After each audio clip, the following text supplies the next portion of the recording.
Hey, Cornerstone, my name is Scott, and today's Cornerstone Connection is from Job chapter 37. I've never experienced anything like what Job experienced. He had unimaginable pain and suffering and loss that he was walking through. And I know it was deeply disorienting for him to think about all that was happening in life. Life felt like it was spinning outside of his control. You see, it's in times like those that we need a good friend to come alongside us and help us anchor ourselves, anchor our minds to truth.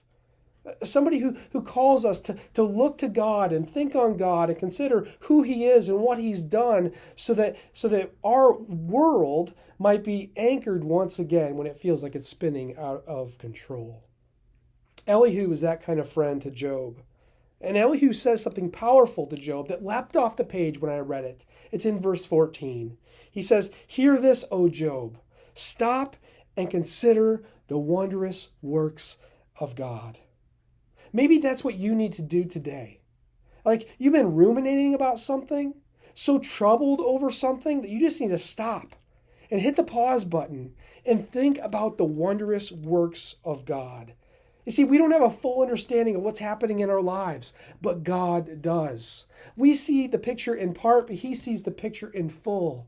He is a God who is purposeful in all that He does. He has a plan for our lives, and we need to simply stop, look to Him, and trust in Him no matter what we're going through. And so Elihu comes alongside Job, and in verse 2 he says, "Keep listening to the voice of God." I know it's easy to listen to ourselves or to listen to others, but we need to keep listening to the voice of God.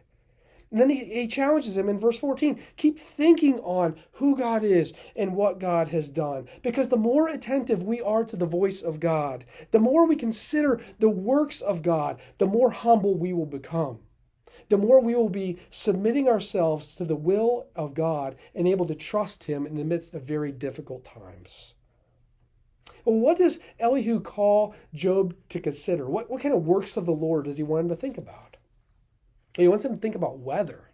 He wants him to think about storms. We see this all throughout this passage. Let me just give you a sample. Verses 10 through 13. Elihu says, "By the breath of God, ice is given, and the broad waters are frozen fast. He loads the thick cloud with moisture.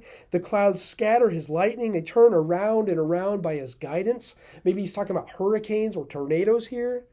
And He does this. He creates these storms. He creates these weather patterns for this purpose, to accomplish all that He commands on the face of the habitable world.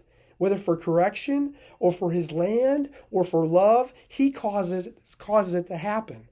All this weather phenomenon is under God's control. Isn't that amazing to think about?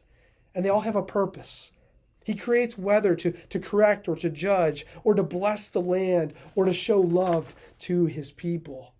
What's the point of this weather discussion? Well, Elihu wants Job to be humbled and amazed at God's power and God's purposes. He wants Job to trust God, and he gets really personal with Job in this moment. In verse 15, it becomes very personal. He asks Job, "Do you know? Do you know?" For questions that only God knows. He wants Job to feel very small in this moment. He wants God to be grand in Job's mind. Because Elihu asks Job questions that challenge Job's limitations of knowledge and power. He wants Job to see that God is infinite in knowledge and power. He wants him to stop and consider the works of God. Stop complaining. Stop thinking about your own circumstances and think on God. The God who is perfect in knowledge. The God who controls the weather. For Job to make a case against God is a dangerous thing.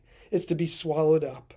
What he needs to do, the wiser thing to do, that Elihu calls him to in verse 24, is to simply bow before God, fear God, and revere Him, adore Him, and trust in His infinite wisdom.